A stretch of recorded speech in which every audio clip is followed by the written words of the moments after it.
Hello and welcome back. Today we will be continuing our Victoria 3 tutorial series, and we are going to be doing a mashup of two different topics.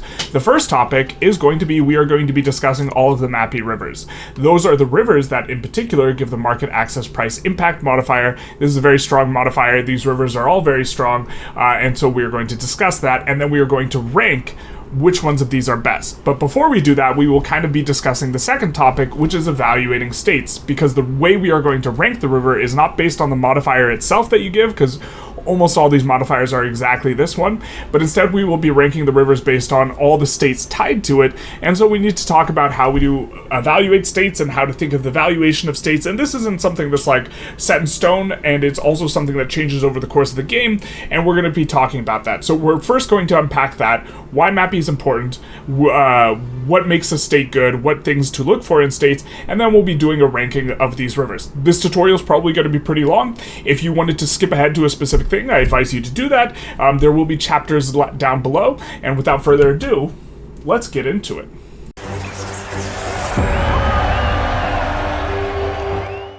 Alright, so we're going to take a brief time to explain how Mapi works and why it's so important, because in order to emphasize why all of these rivers are great, every single one of them, it's important to emphasize why Mapi is so great. So Mapi is a market access price impact, and what it determines is how much of the price, the real price that is getting paid, is going to be determined by the market price. Now, there's effectively three prices. It says there's two prices, but there's a third price. See, anytime we have more than double the sell orders of something than we do of the buy orders, the price that will be trended towards is going to be minus 75%. If we look at the market and we have oil here, it's at minus 75% because there's more than double the sell orders than the buy orders.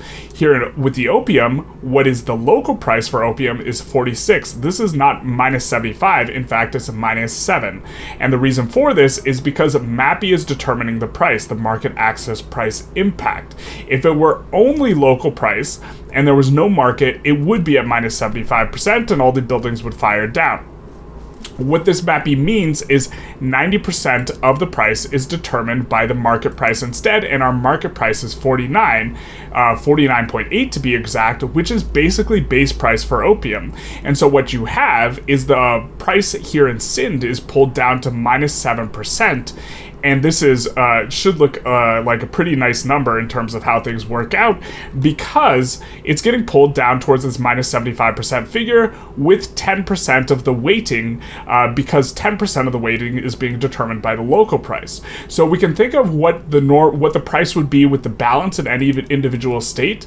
You can think of this as being the local price. You can think of the local price as being the real price, the price that gets paid, and you can think of the market price as being what's influenced. Now, Mapi will almost always move you towards a better price for each individual industry, and for a state as a whole, it's really hard to imagine a scenario where a state as a whole is going to get worse prices.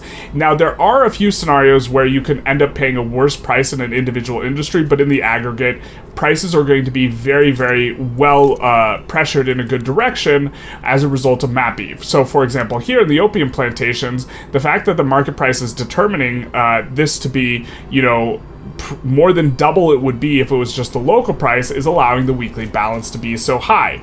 And this is what the crux of the things is that Mapi moves stuff. When you have a really low Mapi, prices will be moved towards local prices, which will almost always make your buildings much less profitable. In the aggregate, your buildings will be less profitable, because the buy and sell prices are going to be a lot higher or lower, whichever it is that you don't prefer as a result of the thing. We're producing a ton of opium in Sind. We would actually love if Sind had a plus 75 price, but when you produce a ton of oil here, or opium here in Sind, what it will actually do is, relative to the market price, it's going to pull the price down, which is why the price is at minus 7% here, relative to kind of the minus 0 that we have in the market here for the Dutch market. Okay, so for what comes next, I'm going to have to ask that if anyone has any children in the room, they have the children leave, they hide them in their bedroom, they hide them in the cupboard, wherever your children belong, the mines, because what we are going to be looking at is we are going to be looking at some spreadsheets.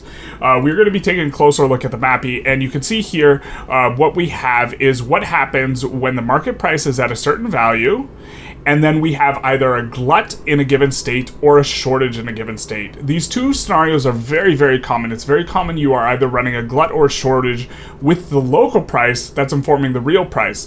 And so if we have a market price of 0%, and we have 90% Mapi, right, then what will happen if there is a glut, as we experienced with the opium, is price gets moved to minus 7.5%. You'll notice if we had 85% Mapi, it instead would be minus 11%. And this is where the profitability really kicks in. It's going to kick in at both ends, because very often with industries, if you are building steel and you don't have any local production, you will have local production of both iron and coal. What will end up happening is you will be pushed towards a shortage. You will be squeezed on the shortage price. And then when the steel is output, if you're producing a glut of steel, you will be squeezed again on the other price when you sell the good as well. So let's kind of look at two scenarios in order to kind of unpack this. All right, let's first look at the opium plantation. Here we have the net value added. This is calculated by taking all of the items, all of the outputs, and subtracting the inputs at base prices. What we're going to do is we are going to introduce kind of the effect of Mapi just on the output here, because this is the example we have been using. If we decrease the price by 7%, what will end up happening is it'll decrease the price by 175. This is going to move us to 2325 in terms of the output, which will bring down the net value from 2200 to 2025. And so this is going to make the building less efficient per construction, less efficient per worker. It's not too bad. Moving it down 7% is not the worst, but if we were to bring it down another 100, because that's what you would get by getting 11%, then suddenly it would be down to 2225, and it would look a little bit worse. So the efficiency per construction has gone down to 192 from 202 with the minus 7% price, and at base prices it's 220. And so this is the first example of us kind of just taking a look at, okay, what happens when the price lowers relative to the market price, or what we could be getting paid maybe. So with the opium example, we just took a look at what happens when we're getting squeezed just from one direction when there's a glut on our output, which is kind of an appropriate thing when evaluating opium, because to be honest, the inputs aren't really that huge of value, and generally opium is actually much more resilient to kind of having bad Mapi than other industries. But what if we take a look at an industry that's not resilient at all, or very not resilient, and instead consider the circumstance of steel production, where we are going to be producing a glut of steel, we're going to be overproducing the steel relative to local consumption. This is not recommended, what we're going to show. And then also we are not going to have any iron or coal locally, and so what we will be doing is we will be getting squeezed on both ends, which normally you have to pay extra for, but this is going to be very uncomfortable for us, because it's going to hurt the bottom line in two directions at once. We kind of saw a reasonable looking decrease in price for the opium, moving from 7% to 11%, but if you do it at both ends, it's going to be highly, highly, highly exacerbated. And so what we're going to do is we're going to take a look at the open hearth process PM here, and we are going to decrease the outputs by 7%, and then we are going to increase the inputs by 7%, and then take a look at how that plays out. And so as long as I input my math into my calculator correctly, we are going to do both of these. Now let's take an eye. The efficiency per week of construction is 37.5, and per 100 workers is 32.6. If we decrease the price of the output by 7%, and then the input by 7% as well, we will now see basically our efficiency per 100 worker and efficiency per week of construction just by that 7% shift was cut in half. And so this is what you're having to pay when you're at 90% Mapi. If you are instead at 85% Mapi, which is the equivalent of reducing the effect of the river or removing the effect of the river, we would end up going to 53.40 for our output value and 49.45 for our input value, and we would probably, I'm guessing, we're not going to have a profitable building. It's barely profitable. This probably can't even employ up, because the wages are probably not, this efficiency, this 8.6 and the 7.5, this marginal value is probably not even enough to employ the laborers, and this place just probably wouldn't get employed up. Now, what would happen as it couldn't get employed up is, of course, the output price would skyrocket, because then there would be a shortage, assuming you're consuming some iron there, and eventually it would reach an equilibrium where it was capable of employing up at least up to however many employees it had, but you would not be able to simultaneously produce both a glut while running a shortage at the local level, even with really high Mapi. 85 and 90 are really high values for Mapi, and so Mapi is a very strong effect, and we noticed something from going from being, you know, okay, like maybe we can employ up in this building, to just being catastrophically bad. And so this is the effect of Mapi, and what it means is, especially if you're going to build a ton of manufacturing, it's going to make a big deal. If you are getting squeezed on both ends, then it's going to matter a lot when you have Mapi, and often you want to do this, or you want to build up for economies of scale, especially once you're pushing past, you know, the level 30 building. So if we come back into the game real quick, very often, you know, we will want to, in the case of opium, we would probably want to push this up to level 51 for the throughput bonus. It's possible that we would want to push up tooling workshops up to level 51 for a max throughput bonus and this type of thing. And generally, when you push for a throughput bonus, which is really, really valuable on a per construction basis to go for, you end up starting to push these shortages. And there's this tension between Mapi and throughput, kind of in the mid to late-ish game, where you will end up causing yourself to run gluts. And one of the ways you can make it so that these buildings can still have a good balance is build in places where you have these rivers. So these rivers are really good because they allow you to sacrifice local price considerations in order to pursue throughput considerations, which is generally what you do as your Mapi goes up throughout the game, but it goes up even more with one of these rivers, and with one of these rivers you can actually have 100% Mapi. Now, it's still valuable to have the local resources for these places, like it'd still be more valuable for us to build fertilizer and stuff here, because we can build both the sulfur and the fertilizer, but even without that, it is still going to be it's still going to be better to build up taller in these places where you are going to have these Mapi rivers. And so hopefully this was a good explanation of why they're so good without going too deep a dive into Mapi. I know we talked about it for quite a bit, but this is why Mapi is so important. And let's just kind of go right back into the browser and just briefly look at some of the values for the Mapi before we move on.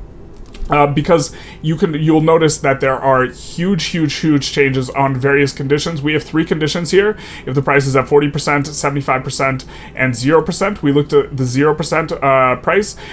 Very often you will have, really significant movement in prices on these early things, on the very early Mappies, which is one of the reasons why, if you are playing a backward country and you don't have provinces with both coal and iron, your steel will be extraordinarily expensive, because generally what you will be happening is you will be having to pay the shortage value for at least one of your inputs, and you will be running a glut where you're producing steel, and then you'll have 70% Mapi, and so you'll be getting, or 75% Mapi, and you'll be getting minus 18 plus 18, and it's not just 18% less profitability. We saw, when we looked at it, we saw it reduce the profitability in the open hearth process to basically nothing, where it could not even employ the loud cars outside.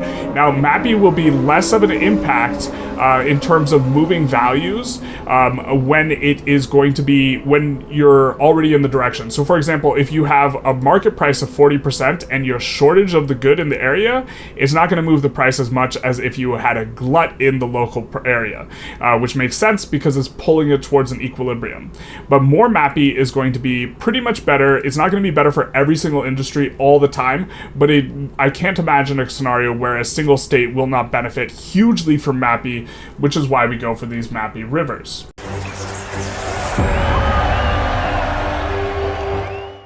Okay, so we have here a spreadsheet that most of you guys haven't seen before unless you're real OGs. This is from the top 10 states video, which is now horribly outdated. Shout out to Eastern Mali, was once the second best state, and now terrible because the Mosque of Jinnah doesn't apply to your entire country anymore. But in this, we developed this idea of having a resource score. And the way we got this was we multiplied the value of how many of a good we have. So for example, Ontario has 23 lumber camps, and we multiplied this by a number so that we got value at the end when we added them all together that was going to be the resource score of the country or of the state individually, and we are going to be using this for evaluating which states are best in each river and be doing it this way. Now, this is what we had before, and we're going to have a little bit of an updated one, but before I just wanted to mention a few things. First of all, this is like a really, really raw system in a lot of ways that isn't perfect, and it's not going to clearly and perfectly differentiate states. It's just giving you an idea of something by being able to give you a raw value. Having higher numbers for throughput was way more important when we made this first top 10 states video, but we didn't take that into account. If you have a 96, this means you can get economies of scale up to 51. So having stuff with consideration to throughput is going to be important. So having 51 on a coal and iron might be more valuable than having an additional sulfur, at least in certain phases of the game. Also, this doesn't take into account the fact that certain combinations are better. For example, we have modifiers here for different arable land, depending on what you can build there. Being able to build different stuff in arable land, in terms of arable land, and being able to build a wide variety of stuff is more valuable when you don't have coal and iron.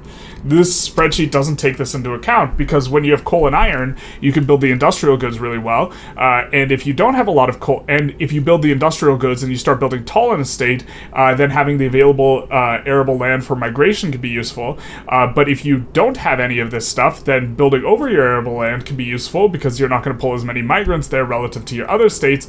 On top of, like if you can blast opium and like this type of stuff, then you're going to be in a good spot. So the value of being able to build opium, like in a place like Punjab, is more valuable when you don't have any of this coal or iron. This doesn't take into account. This also doesn't take into account combos, like iron and sulfur together both allow you to build the entire sulfur chain really, really, really well. This doesn't take into account that pairing these together might be better than pairing, sulfur and lead together. Sulfur and lead doesn't pair well, but these scoring it in this raw sort of way is not going to fully take this into account. We're also not going to talk about companies in terms of giving a resource score, which is what we're using to rank these. Obviously, this is overlooking some things, and so this is going to be how we are evaluating it. We're going to be doing it with this, but we are going to be doing it with our new and updated values for our best rivers video. Alright, so first up, I wanted to note that the modifiers we are giving to arable land are going to be this. We are adding the throughput value, whatever it is, in terms of percentages. So if there's a throughput value that is positive for, like, let's say 20%, then each arable land we're going to consider worth 1.2. This is perhaps overvaluing it, but it also is particularly good early on, and also you will end up building in these states in particular, driving down the market price, which will prevent your your private queue from constructing these in places where you don't want to produce. So this is like something that's like hard to like perfectly analyze, and so I don't know the proper way to do these score modifiers, but this is what we're going to do. We're going to just add the throughput modifier. We are going to give it a minus 0.05 if you can only build cattle there. I think if you can only build cattle in a state and it's over 20, you might just leave it for the arable land attraction modifier. We are also going to give it plus 0.05 if you can build any one of silk, cotton, dyes, rye, or rice, which in my opinion are kind of the premium tier of goods that you can produce. And then finally, we will give it 0.15 if instead you can build opium or you can build rice when you have only a normal subsistence farm, of which there's only like 2 states in here that can do that, but that's a really rare circumstance where you can really catapult up the number of jobs without creating a bunch of unemployed pops. Now, arable land, I think, is a little bit more valuable than it was back when we made the states video, but we've also increased the value of a lot of stuff, so maybe arable land should be a little bit higher. It's important for migration. It allows you to attract a lot of pops, even if you're not building there. The potential sub-farms is still quite useful, and also it's an indicator of how many pops you have in a state, which is a positive value to have in a state. It's a good thing.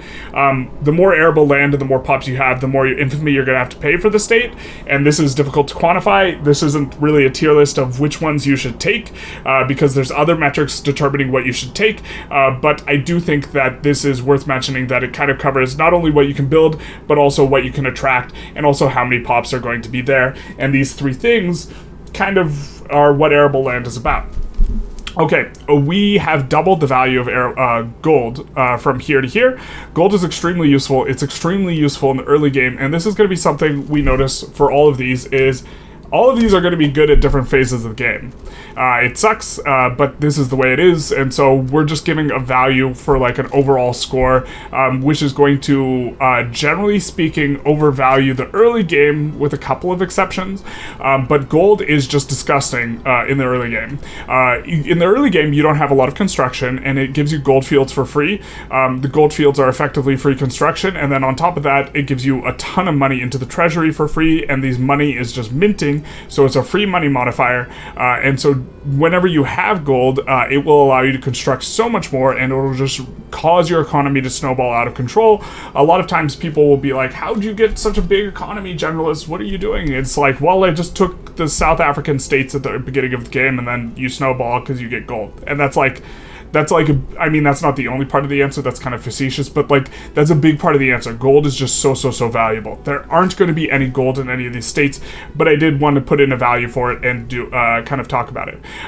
In the previous kind of a resource score thing, we had a value of gold at 6. Now we have it at 12. In a previous one for oil, it was 2.5, and now it's 3.5. Oil's a lot better later, but you do get a ton of mass migration events. This is pretty strong. I think the mass migration events are strong in the gold as well, or the migration attraction is particularly stronger with the way new mass migration works, and so having oil in a state basically makes it so you will get additional pops as well, which is, again, hard to quantify, but oil is disgustingly efficient. It's like one of the best industries in the game. Unfortunately, you don't have a lot of buy orders for oil when you initially get it, so maybe this should be decreased more because it's more of a late game thing, and maybe it should just be 2.5. Maybe this push up to 3.5 was a little aggressive from me. I'm not really sure. And next up, we have lead, which I decreased. And this one might be controversial because lead is generally the resource you run out of first as you enter the late game. Although, to be fair, we don't enter the late game as much. We used to have a value of 1.2 for lead, and when I put that, everyone was telling me I was crazy and that it should be higher. But now we have it even lower, and the reason for this, that we have lead lower, is that lead is not particularly good in the early game. Lead is not very important in the early game, and even though you run out of it first, you're not like looking around for all the lead states to conquer, and you are not trying to specifically build in lead states. You generally build glass in the lead states because glass or lead is an input for glass, and you put I generally put the lead on auto expand, put the glass on auto expand, let it handle itself. But just because it's one we run out of first is not going to make it super valuable. It's not very good in the early game, and it's not going to be a huge portion of your inputs early on. Whereas iron used to be a value of 1, we've increased it by 25%.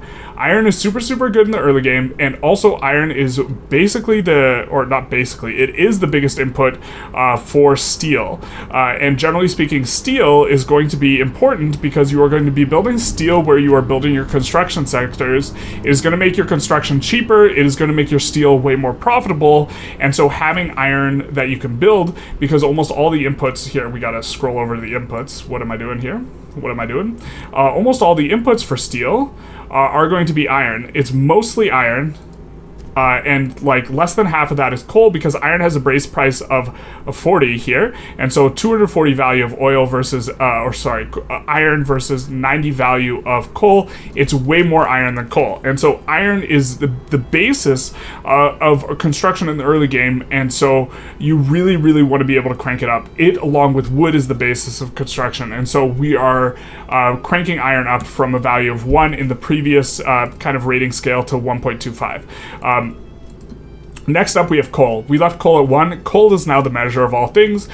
Coal is kind of, it's decent in the early game with the atmospheric engine and this type of thing. Generally, you will not be building up to really high values, but coal is, interestingly, I think it's the most flexible good, because there will be inputs for coal nearly everywhere where you use labor-saving PMs, and so this means that coal kind of pairs with everything.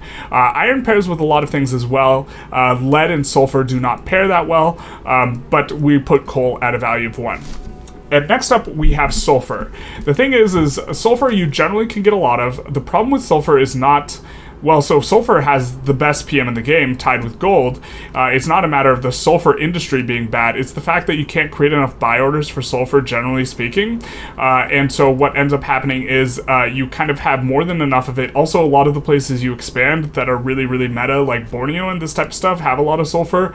And so getting more of it's not really that useful. You don't really run out of it too much. It's not essential in the early game. It doesn't feed into the construction loop too well, although there is kind of the sulfur loop that is pretty useful, and you generally kind of want to blast it if you can. It's not critically important in the same way iron is to your early game building efforts, nor is it something that you start running out of as the game kind of proceeds on, and so we put sulfur at 0.9 instead. Next up, we have wood. Wood in the last issue, or the last kind of rating scale, we had at a value of 1, and now it's at 2.5. And this may be too low. It's really hard to evaluate because you just crank wood until you collapse the price, and then once you collapse the price, building more of it's not really that useful. You export it as best you can, but wood is just disgustingly efficient. We will probably see a little bit of a change in this evaluation when 1.7 hits, because you could just build wood and other people's stuff, but it is the fastest way to de-peasant because wood only costs 200 construction, and you can just export it, and so you're willing to tolerate higher prices and all these mine stuff, so you can build more wood, so you can de-peasant faster. And this isn't really an entirely going to be a video on talking about industrialization, but wood is just disgusting. One of the problems with wood, however, is you don't really get throughput bonuses, and it doesn't scale super well into the late game, but we have a little bit of a bias towards early game, I think, with these ratings, and the reason for this is when you get the ball rolling, the Victoria 3 is like a game of like compounding small marginal advantages, and so when you get the ball rolling a little bit faster because you have advantages in the early game, then you're bigger by the time you get to the mid game, and being bigger allows you to grow more in the mid game, and so like it's one of the reasons why I think this oil rating was maybe too high, but we have it where it is. Okay, next up we have whales, and we're going to talk about whales and fish and cut at the same time. Whale gives a little bit of rubber. It also gives you a substitution for producing the meat. The big thing about these whales and fish is that they are going to de-peasant really quick, and the big thing with whales, fish, and lumber, and to a lesser extent rubber, is all of these cost 200 construction. I think the 200 construction is more valuable now than it used to be, because this allows you to create available employment. This is a stronger modifier now because as far as it comes to let's kind of jump it back in the game real quick. Available employment is going to be a much stronger modifier because whenever we're trying to pull migrants somewhere, available employment is going to be a modifier that allows us to pull more pops. And so this is going to be the most construction efficient way to add this in a way that still preserves the unused arable land. All of the agrarian buildings also cost 200 construction, but when you build over this, you build over the arable land. So as far as producing a good migration strategy goes, using any one of these buildings, which allow you to kind of up your migration attraction, even if even if you don't occupy them, is going to be really, really good. And so that's why we have given a higher value here for these, just to kind of in general, one of the reasons why we've given a higher value for these, because in the new migration world where the winner kind of takes all in regards to mass migration and is more weighted towards mass migration, being able to up your available employment is really useful. So very early on, disgustingly efficient at depeasanting, and then as these buildings start to become less efficient at depeasanting and maybe aren't even employing, they still are really construction efficient for pulling in pops. And generally speaking, when they start getting bad for depeasanting is simultaneously when you run out of pops. And so they transition smoothly, very, very smoothly. The only thing is whales maybe should be a little bit lower. Oil's really good, but it's bad in the early game, so maybe whales should just be X2, but this is what we have it for now. The rubber BMs are really, really good. I don't think there's any states with rubber in here. I'm not 100% sure. If there is, I forgot to include them, but I don't think there's any. I forgot to include the rubber. I don't think there's any discoverable rubber in any of the Mapi River states, and so these are going to be the modifiers that we have selected for determining what the states are going to be good, and we are not rating them on the basis of some other kind of considerations like companies, strategic regions, other sorts of things. We're going to be basing off of this resource score metric that we have created here.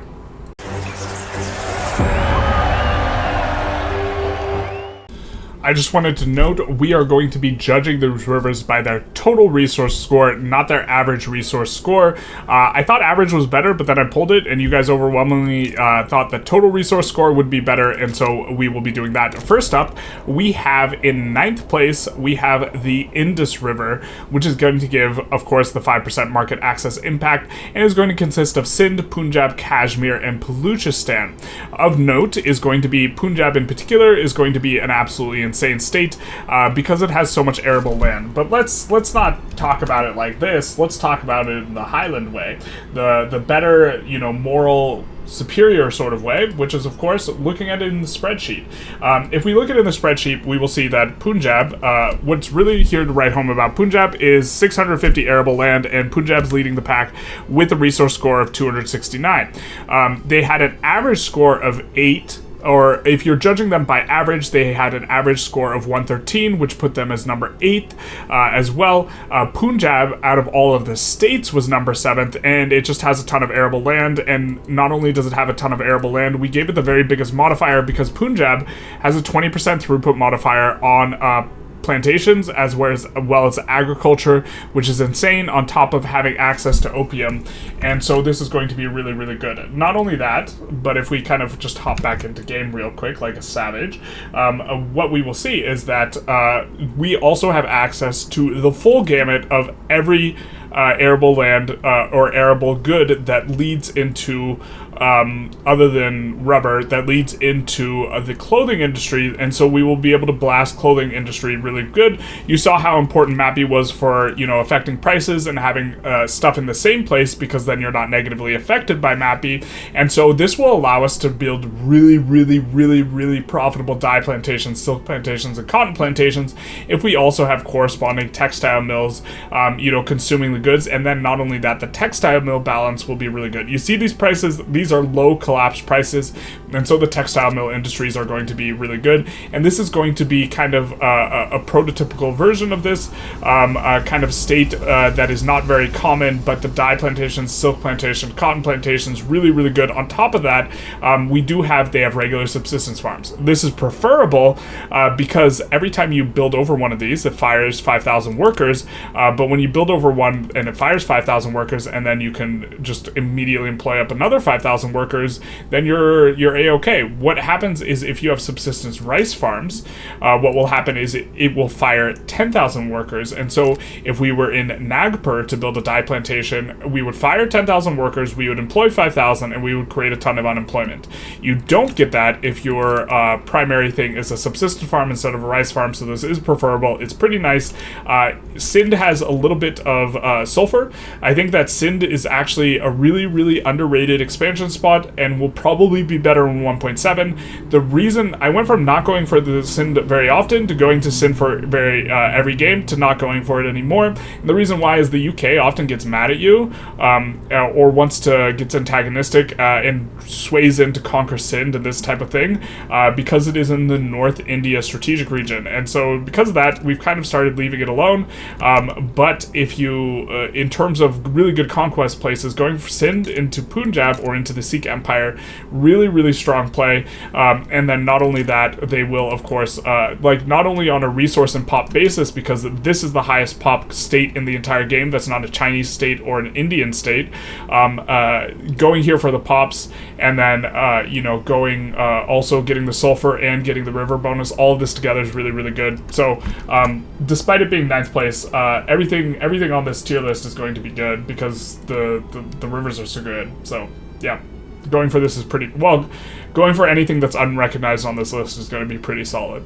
Next up in 8th place, we have the Dnieper River, which was number 6th if you evaluate it on the basis of an average. It's just got the 4 states. No, it's just the 3. It's got Kiev, Luhansk, and Kherson. If we look at the resources, we see that we do have a pretty good spread of resources here, and also a lot of arable land for a nice balanced state. You don't have kind of the preferable arable land goods, which is okay, I guess, and Luhansk has one of the very best companies in the game, and so if you were evaluating stuff on the basis of companies, you'd have to definitely give it a lot for having New Russia Limited in here, which is a coal, iron, and steel company that also gives a throughput to railroads. But if we look at it in terms of the spreadsheet, we can kind of see a breakdown here.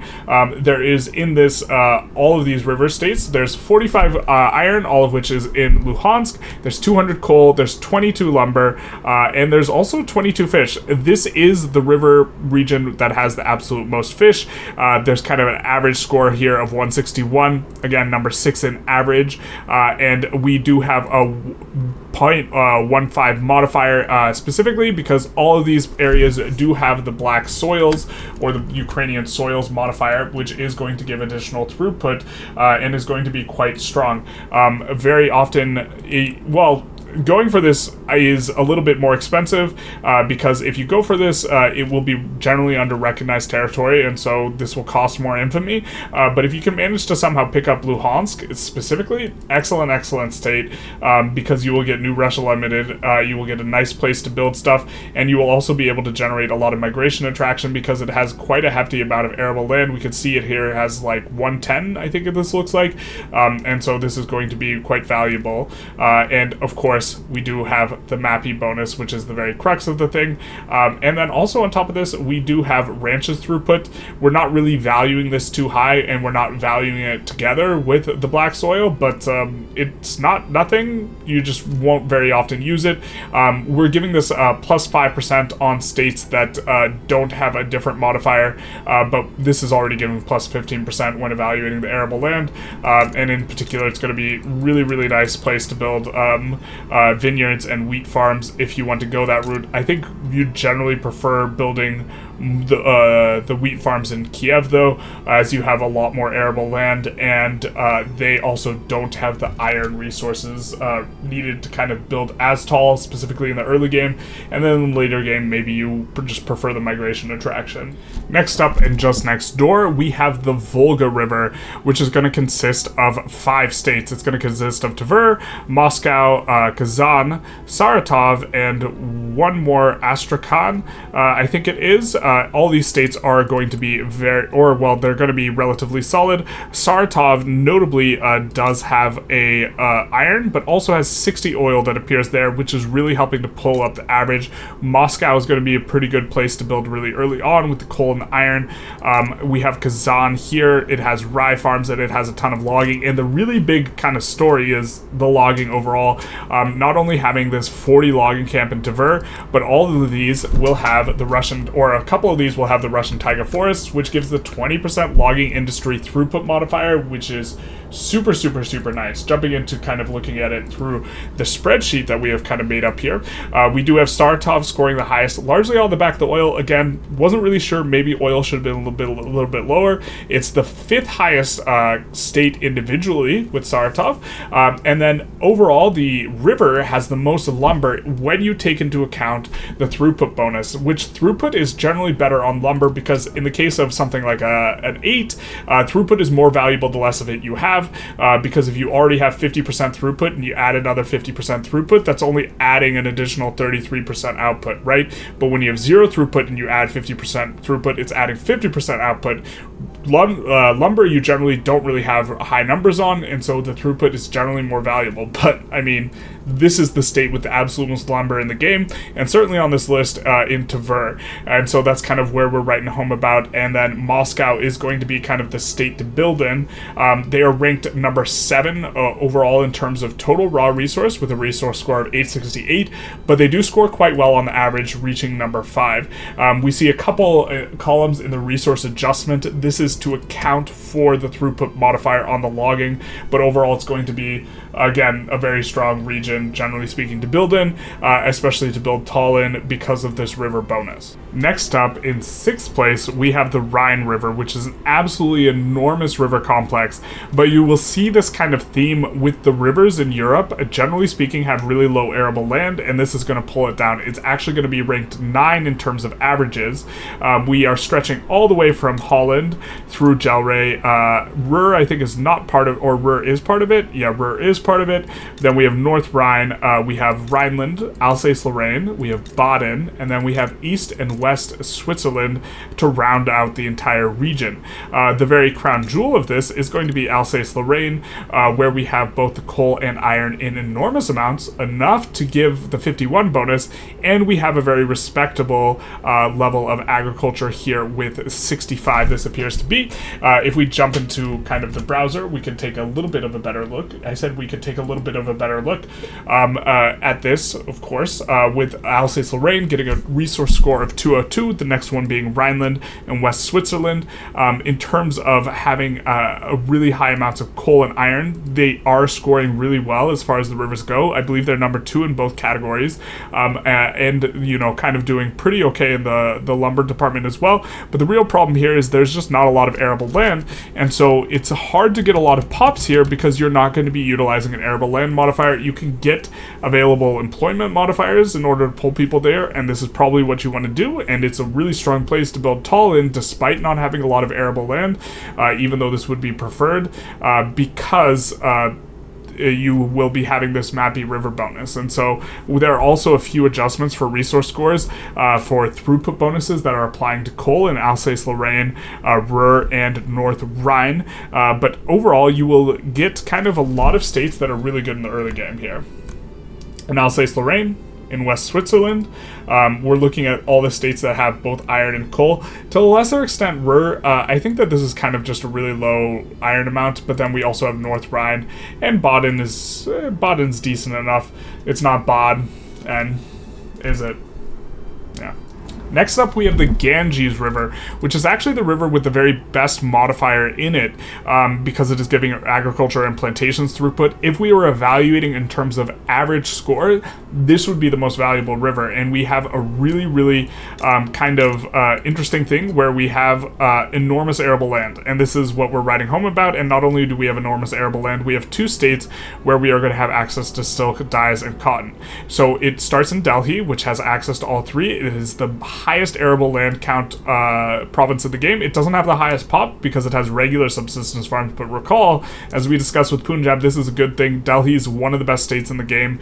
Actually, Delhi is, I think, well, it's Delhi and Punjab are the 2 best states in the game to just build a ton of textile mills, because you can blast the silk plantations, dye plantations, and cotton plantations earlier than you can in a province where you have rice paddies.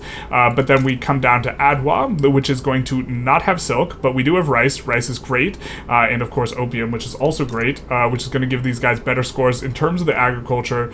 And then we have Bihar, which again will not have silk, but it will have opium. It is missing kind of the trifecta, but it does have a very nice amount of coal. All of these states down, as we get down to here, will tend to have a little bit more logging. And then we kind of have the crown jewel. Well, this is the crown jewel tied with Delhi in the sense of North Bengal, which will again have silk, dyes, and cotton, but it will have subsistence rice farms instead.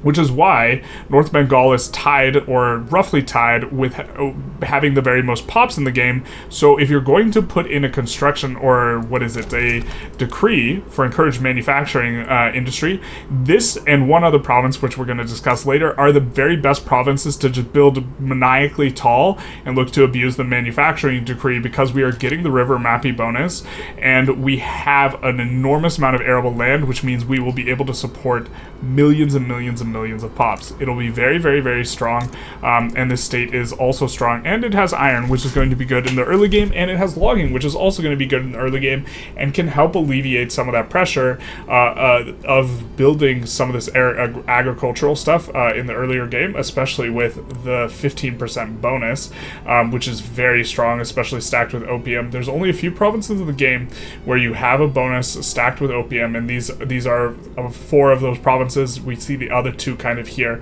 and I think these are the only provinces where you're really getting the opium bonus.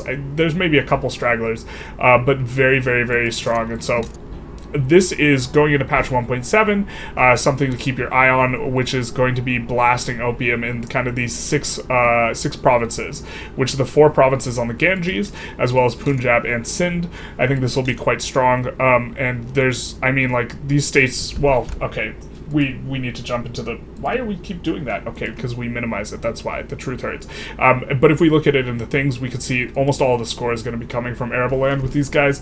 They don't have anything to write home about in terms of resources, except for their arable land count. Their total arable land is 1,900, which is almost more than all the other ones combined in just 4 states. We have a score of 400 and 325, which brings them at 2nd and 3rd in the individual scores for both Delhi and North Bengal. Very strong. So next up, we have the absolutely massive Danube River. This has the most provinces out of any, for a total of 11 provinces. You can see it's going from Bavaria into Austria, West Slovakia, Central Hungary, Slavonia, Transdanubia, Davidek, Northern Serbia, Wallachia, Bulgaria, and Dobruja. Very, very strong. The notable thing here is tons of resources, not a lot of arable land, kind of classic European styling. You'll notice kind of this theme coming up, that they have a lot of resources and then suffer on the arable land.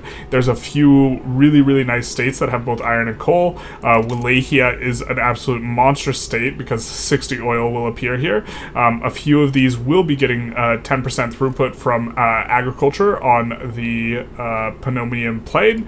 A few of these, I don't think in general these are having rye, so they don't have in general a very strong modifier, because only a couple of these states do have kind of valuable crops you can build, like in Wallachia, where we can build silk and cotton.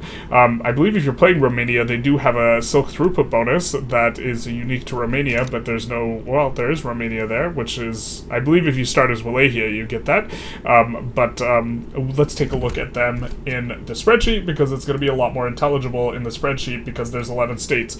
And so they are going to be the very best in oil, just kind of edging out Volga, where each one of them has a 60 province, and they are going to have the most iron out of any one of these kind of river complexes, and they're going to have the most coal out of any one of these river complexes.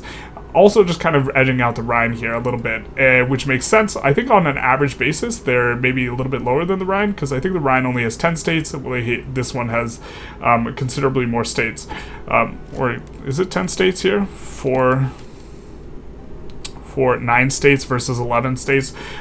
So also a very high lumber count. Notice they have more actual lumber camps than Volga does down here, but Volga has the throughput modifier, so that's why we put Volga as the best in class for lumber. But the place where they really suffer is lack of arable land. They have, like 40% of what Ganges has with 4 provinces. With their 12 provinces, it's going to make it harder to pull in pops to build tall. You can do it through employment, you can do it through SOL. This is something you could do. bringing pops in through SOL is going to become stronger at 1.7, so as 1.7 rolls through, this lower arable land is going to be less of a negative factor, or not having the arable land, but we just do see just a ton of iron and coal states, and notably combo states. We have 4 Mapi states here in central Hungary, West Slovakia, Bavaria, and Wallachia. All of these states are going to just be absolutely fantastic to build in, and then transition into a strong late game with the river Mapi bonus becoming increasingly powerful and useful for pushing the 51 throughput bonus. And so we have the Danube River in 4th place. In 3rd place, we are going to have the Yellow River in northern China. It traces a very strange looking path, but the big thing is going to be a ton of arable land and also a decent amount of resources, starting in Qinghai, which I always forget Qinghai has this modifier. It goes into Ningxia, then I think it goes up into Inner Mongolia, down to Shaanxi, and also will include Hebei, and Shandong, and Henan, and as well as a couple others. We're going to take a look at it kind of in the browser, which I think is going to be a little bit better, and the first thing you will notice is the number 1 top dog is Shaanxi. This is the best state in terms of resource score in the entire game, and it's not even just abusing arable land like a dirty arable land abuser. No, instead it just has the most resources in the game as well. It is the state with the most iron in the game. It is the state with the most coal in the game. It's not the state with the most sulfur in the game, but it is the state with the most sulfur on this list, and it's going to have also 30 oil, which it's so easy to forget that it also gets the oil. It's going to have 375 arable land, which is going to be quite strong, and it's going to just make this the number 1 state. Also, number 10 state is Henan, which is going to have 500 arable land. This is a big part of it. Also have the coal and the sulfur. We don't see too much in the way of Mapi states overall, other than Shaanxi.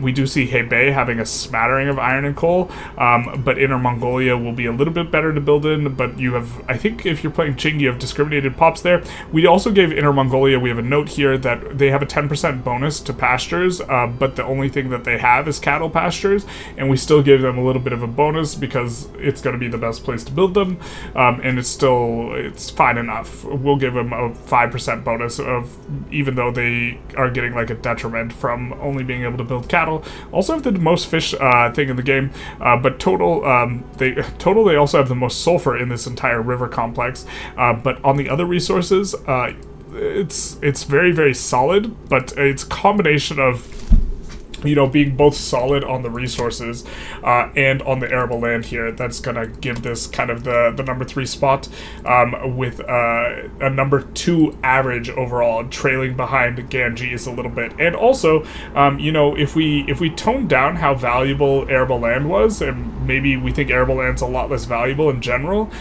then this would still rise kind of the Yellow River score relative to the top score. They're not getting caught too quickly, I don't think, if I recall correctly. I think they pretty solidly have this number 2 average, but a big part of that is Shaanxi, which is just an absolute monstrous state. Taking Shaanxi is very, very powerful, and I think that in our outdated tier list of best states in the game, we had Shaanxi here, and Shaanxi is the only state on here that's not getting a disgusting modifier in kind of our original top 10 states tier list. And the reason Ontario does it is because this was before local goods, and you could transport electricity anywhere. Ontario had electricity bonus, so did New York, along with the migration bonus of the Statue of Liberty. And then Eastern Mali had the super OP building that gave 20% literacy to your entire country, which maybe it should have even been number 1. And Beijing has the Forbidden City, on top of having a really solid resource score. So Shaanxi also in the old resource score had 375, and now it has 490. So overall, pretty strong inflation, I suppose. But we have number 3, the Yellow River. And this gives away what the number 1 river is, but in second place we have the Mississippi River. river, the mighty Mississippi. And I was overall very, very surprised to see the Mississippi performing so high. And what it does have is a combination of resources and arable land. Like going into this, when I was ranking this individual of using kind of the resource score, I really, really underappreciated arable land in kind of the thinking, and I was thinking the Danube and Rhine would be some of the better rivers overall. But then we saw that they just don't cut it in terms of arable land. I do think arable land is really good, but it's so easy to look past the arable land because you just look at the resources in a state and you're like, oh, is the state good or bad? This type of thing. And often when you're expanding, the arable land means that there's a ton of pops there. And if there's a ton of pops there, it's really expensive on the infamy to get. So often when you are expanding, the heuristic that is most important to you is going to be the resources. But we're trying to evaluate the states in more of a vacuum, independent of the fact that they're costing infamy. And when you're doing that, arable land becomes increasingly important. But there are two states in the Mississippi that I really wanted to draw your attention towards, which is going to be Louisiana and Arkansas, and where both of these can build rice. And not only can they build rice, they have regular subsistence farms. So this increases the available employment in the state by a huge amount, and building this like just 51ing the rice farms and then like letting them sit is a really good way to get a ton of migration attraction to these states, which migrating is the name of the game. There's overall quite a lot of resources in America, but just kind of stretches, the Mississippi stretches from Louisiana and Mississippi, kind of tracking both sides of the states for the most part, up into Minnesota, which is going to be the highest state that has it. But let's jump into the browser. To take a little bit of a closer look at the state. Or states, rather. So we do see Illinois, which is taking the 9th place spot out of all the states in the individual category, which also has the very most lead. The river matrix has the most lead in the game, which is going to be, good leading into the late game. And in particular, there is a ton of arable land. So you notice it's just a little bit less arable land than the Yellow River. It's going to have a lower overall average than the Yellow River, because the Yellow River has fewer provinces, but very, very respectable scores on all of the resource scores. And in particular, the lumber bonuses, you are getting a few bonuses here because there is the hardwood output bonuses.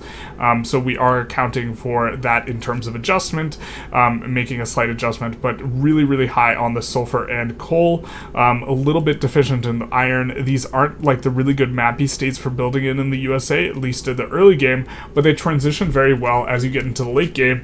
And so what you end up doing is when you start pushing economies of scale, you start slapping down 21, 31, 51 type buildings in all of these provinces to make use of the Mapi, more so than building local construction. And so as you transition into the mid and late game in the USA, these states become a lot more useful and more important, which was fun to play around within the recent USA run, but the Mississippi River was surprised to see it up so high. I was really not thinking the Mississippi taking it that highly, but honestly, like, if you think through how useful the arable land is, and to be fair, a lot of these are arable land. It's like, we're not going to build stuff there, we're just going to use it for resources, an exception being Louisiana and Arkansas and Mississippi, Missouri, and Tennessee. I think all these can build cotton, so you build those here, but these ones you're after that arable land or the employment. Although, to be fair, I think that it's just the first 150 arable land that gives, if it's unoccupied, it gives it, so you can just build a little bit here. If I recall correctly, I have to double check on that, but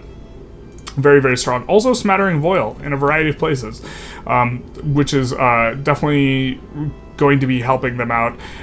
Maybe if like the oil was a little bit less valuable. Well, actually, there's 40 oil in yellow as well, but quite close, kind of in between the Mississippi and the yellow in terms of who's fighting for second place for most overall resources, with Mississippi winning out.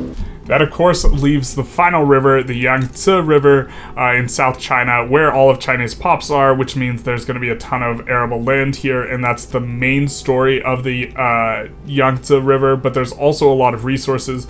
There's really, really nice states in Yunnan, where we have a ton of iron and coal, and a decent amount of arable land, but also a lot of logging camps in a few of these states. We see Sichuan has, 23 logging camps, and Jiangxi was the state we alluded to earlier that has the absolute most population population at the start of the game. Very close behind is North Bengal, but both of these places have 600 arable land, and so they are going to be some of the very best states for building really tall in. I suppose Delhi with the 800 arable land is going to be good as well, but this is going to give more unused arable land modifier because it's based on employment numbers, if I recall correctly, and there's more employment available for the totality of the arable land here than there is going to be in Delhi.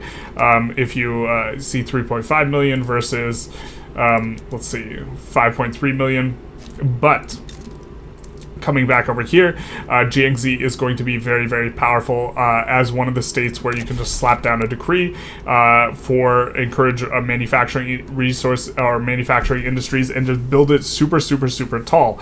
Let's take a look at some of these in the browser so we can kind of take a look at kind of some of the raw scores that we have available here. We see that there is a whopping 3,800 arable land, and with it, corresponding pops. If you're going to conquer states, you really want to conquer states. This is not in the abstract what this is about, but conquering states with a ton of pops or very, very little pops and a ton of resources. And so almost all the states in here that have a ton of these arable land, or just the entire list, is going to have a ton of pops. And so you either want to have really a high amount of pops or a really low amount of pops with resources. And so all these states are really good to take. Specifically, Fujian into Jiangxi is a very common play pattern. Fujian's not on the river, but it is going to be good. Sichuan notably does have and Chongqing do have modifiers for increased plantations while having opium as well, and this is going to be quite powerful, and so you will build opium out of here. Generally speaking, China does have unemployment problems, so that's a bit of a thing. There's there's quite a bit of coal. There's not much iron in the overall kind of matrix, and this is going to be the place that has the most number of nominal lumber camps, beating out Volga. But Volga, when you account for the benefit of the throughput bonus, is going to be overall better. It's kind of strange to see them not winning in any category here in terms of the resources, but they're just absolutely crushing it in terms of like having an enormous amount of arable land, which is why, and a ton of pops. Souls are the most important resource. In terms of average, they're number 3, and so, but in terms of just overall, just raw maximal stuff, they are going to be number 1, just having an enormous amount of arable land here, which is yeah, I mean, it's just this. The states are insane. Also, I was very curious to see that Sichuan edged out Jiangxi. I was a little surprised to see that, but I think a big part of that is giving this 1.3 modifier. Maybe that's a little too big. Maybe I should be capping it. There's 1.35 modifiers for the only states in the game that get a 20% throughput bonus with opium, but maybe this was a little bit too high. But that's our list with the Yangtze River in first place, according to how we are doing our resource score. If you guys think that the resource score is wrong, which I think there's no way it's possibly correct and absolute, this is just kind of, after thinking about it a little bit, this is what I was able to come up with. But if you guys thought that there should be adjustments to this, feel free to let me know in the comments. I think it could be a bit of an interesting discussion. I think that what you could do is you could make a separate resource score for different phases of the game, where like in the early game, lumber's insane, and in the late game, it's not very good at all. In the early game, oil's useless. In the late game, it's insane. And so it's really hard to evaluate this sort of thing.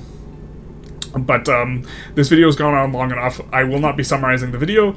There's chapters, and also like this is the summary here. The Yangtze is the best river, followed by the Mississippi, then the Yellow, then the Danube, then the Ganges, then the Rhine, then the Volga, then the Dnieper, then the Indus River. There's the summary. But if you guys enjoyed this video, please feel free to like, comment, subscribe. Do the YouTube algorithm thing. And other than that, having a good day.